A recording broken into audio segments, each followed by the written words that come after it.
Hello, my techies. Today, I'm going to be talking about why I'm not a fan of Samsung phones and why you might want to think twice about them too. The first thing that bugs me is the overload of apps. Samsung stuffs about 22 apps onto your phone, a lot of which you don't really need. You got Google Play, but Samsung also throws in its own Galaxy Store. So you're stuck with two app stores on one device.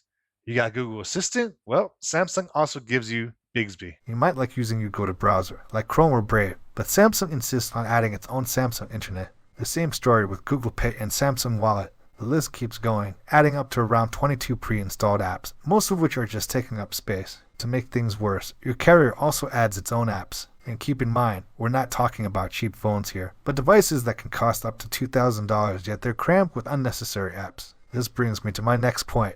You can't get rid of most of these extra apps. Sure, they tell you can disable them, but that's not what I'm after. I want to totally remove Bixby, Samsung Wallet, Samsung Kids, and all the other apps I don't use. If I'm shelling out $1,000 or $2,000 on a phone, I should be able to uninstall any app I don't want.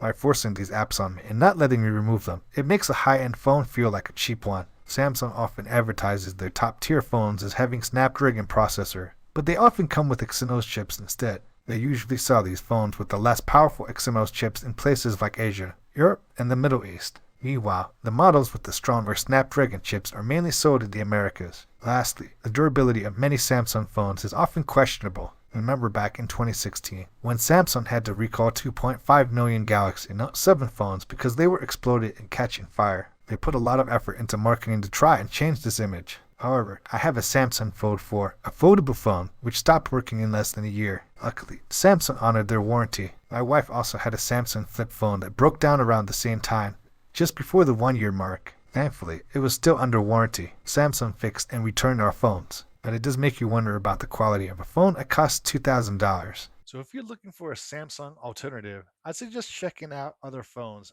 maybe a OnePlus phone. The reason being, Samsung phones tend to come with their fair share of issues. For example, they come preloaded with 22 system apps, Google apps, and carrier apps, many of which you can't uninstall but only disable.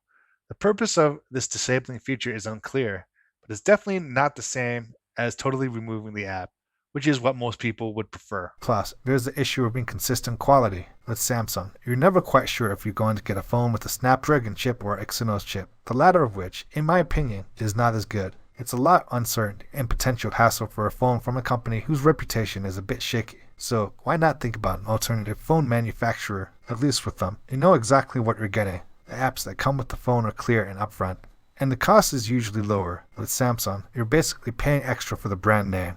But the quality isn't always guaranteed. Also, there's the uncertainty about the chip. You're left wondering if you're going to get the right one. And let's not forget the ton of system apps that you can't uninstall, which can be super annoying.